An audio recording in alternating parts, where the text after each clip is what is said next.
Siégeant ce vendredi 4 avril 2025, journée déclarée fériée, chômée et payée en commémoration de la date du 6 avril, décrétée le 30 mars 2023, journée du combat de Simon Kimbangu et de la conscience africaine, l'Assemblée plénière de la Chambre basse du Parlement a procédé à la validation de mandats de 10 nouveaux députés nationaux et a prorogé l'état de siège dans les provinces du Nord Kivu et de l'Ituri. Dans son mot d'ouverture du haut du perchoir de l'Assemblée nationale, le professeur Vital Kamerhe, président de la Chambre basse du Parlement, s'est adonné à un bref rappel historique du combat mené par le prophète Simon Kimbangu dans l'éveil de la conscience, le mettant ainsi au rang de précurseur de l'indépendance de la République démocratique du Congo. À 48 heures de cette commémoration hautement symbolique pour la société congolaise, le président de l'Assemblée nationale s'est réjoui que la mémoire de cette figure de proue dans l'éveil de la conscience africaine soit célébrée. Comme vous le savez, Simon Kimbangu est l'un des précurseurs de l'indépendance de notre pays. Son combat, il l'a mené pacifiquement avec une seule arme, la religion.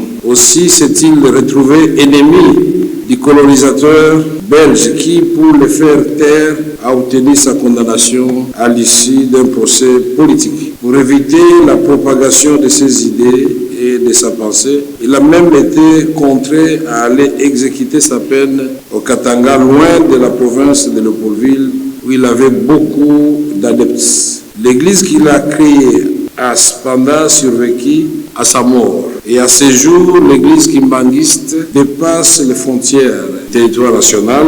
Simon Kimbangu bénéficie de la reconnaissance nationale. Non seulement il a été élevé au rang de héros national, mais également le président de la République, son Excellence Félix-Antoine Tshisekedi Tshilombo, a signé en date du 30 mars 2023 l'ordonnance numéro 23/042 décrétant le 6 avril de chaque année journée du combat de Simon Kimbangu et de la conscience africaine. Comme inscrit dans l'ordre du jour de cette troisième séance plénière de la session ordinaire de mars 2025, l'Assemblée plénière de la Chambre basse du Parlement a validé à l'unanimité le pouvoir de 7 nouveaux élus, dont 5 de la circonscription électorale de Massi-Manimba dans les Kwilu et 2 de Yakoma dans le Nord-Ubangi et 3 suppléants des députés nationaux promis aux fonctions incompatibles au mandat d'élu national, ce après la présentation du rapport de la commission politico-administrative de l'Assemblée nationale. Nous avons examiné les dossiers des collègues dont les noms suivent. 1. Honorable Mboui Kaya Nyi Mboui Guido, élu de la circonscription de Yakoma dans la province du Nord-Ubangi. 2. Honorable Nzangi Ngelebi Antoine, élu de la circonscription de Yakoma dans la province du Nord-Ubangi. 3. Mazenga Makanzu Didier, élu de la circonscription électorale de Massi-Manimba dans la province du Kwilu. 4.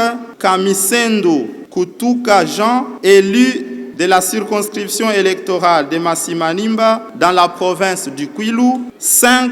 Kinkei Mulumba Trifon, élu de la circonscription électorale de Massi-Manimba dans la province du Kwilu. 6. Sindani Kandambu Donald, élu de la circonscription électorale de Massi-Manimba dans la province du Kwilu. 7.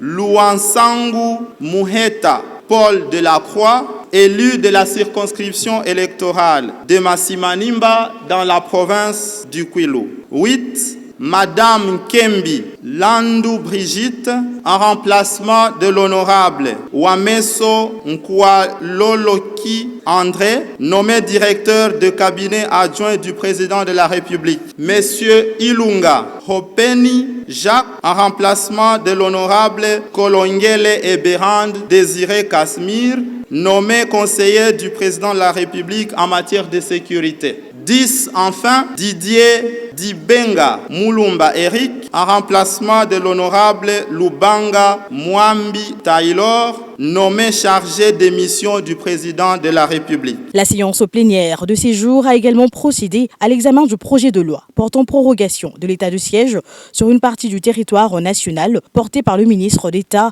en charge de la justice et garde des Sceaux, Konso Mutemba Tungunga, accompagné de son vice-ministre en charge de contentieux internationaux, Samuel Mbemba Kabouya.